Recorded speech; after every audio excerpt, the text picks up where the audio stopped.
اذان کے بعد دعا جو مانگی جاتی ہے، اللہم رب ہذہ الدعوۃ التامہ والصلاۃ القائمہ، یہ دعا مانگنے کا ثواب کتنا ہے؟ اس کے بارے میں حدیث پاک سنن ابو داؤد کی حدیث پاک 523 نمبر حدیث ہے، اور یہ حدیث پاک صحیح مسلم میں بھی ہے اور سنن ترمذی میں بھی ہے، سنن نسائی میں بھی ہے یہ حدیث پاک۔ سنن ابو داؤد کی 523 نمبر حدیث پاک، اذان کے بعد جو دعا مانگی جاتی ہے،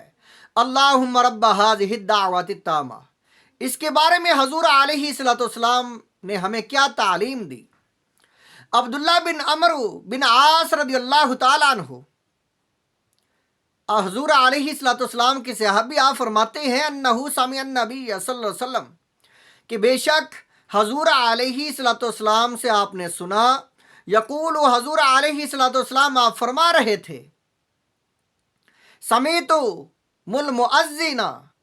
کہ جب تم سنو مؤذن سے کہ اذان دینے والا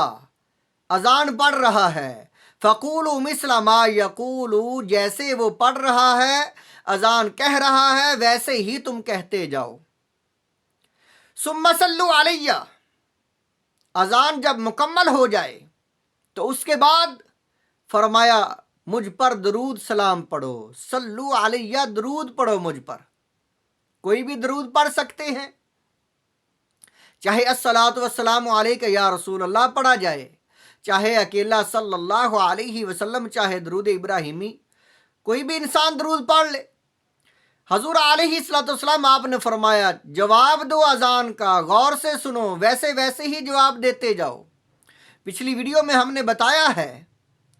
حدیث پاک سنن ابو داؤد کے ذریعے وہ بیان کی ہے کہ حی علی الصلاح، حی علی الفلاح کے موقع پر لا حول ولا قوت الا باللہ پڑھنا ہے۔ جب اذان کے ساتھ جواب دے لیا تو اس کے بعد درود شریف پڑھا جائے، اور درود شریف پڑھنے کے بعد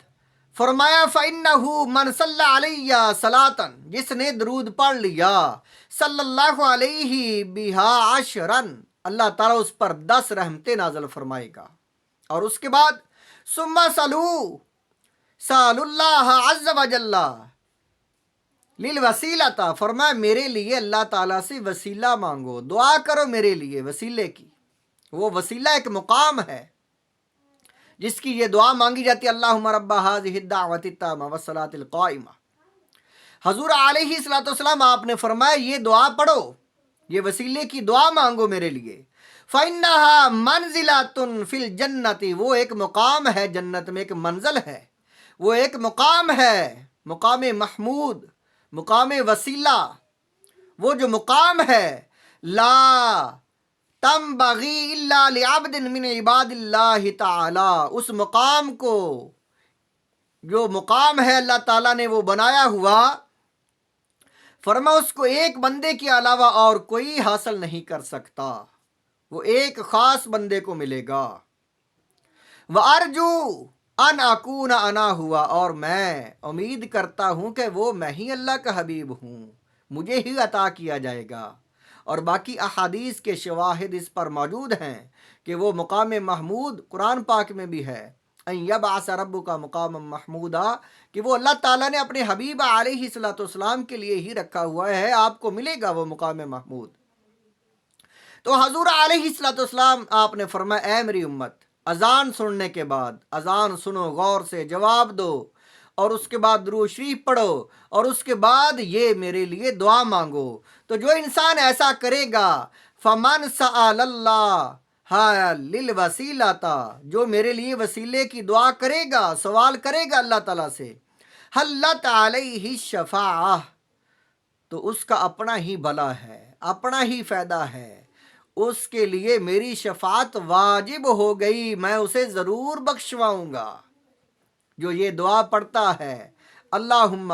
رب ہذہ الدعوۃ التامہ والصلاۃ القائمہ آت محمدا الوسیلہ والفضیلہ والدرجۃ الرفیعہ وابعثہ مقاما محمودا الذی وعدتہ وارزقنا شفاعتہ یوم القیامہ انک لا تخلف المیعاد۔ یہ دعا جو ہے ان الفاظ کے ساتھ ہم پڑھتے ہیں، اس کا مطلب یہ ہے، اے اللہ، مقام محمود، مقام وسیلہ، جو حضور علیہ الصلوۃ والسلام کے لیے آپ نے رکھا ہوا، اے اللہ وہ مقام اپنے حبیب کو عطا فرما۔ تو یہ دعا پڑھنے سے شفاعت واجب ہو گئی، حضور علیہ الصلوۃ والسلام اس انسان کو بخشوائیں گے۔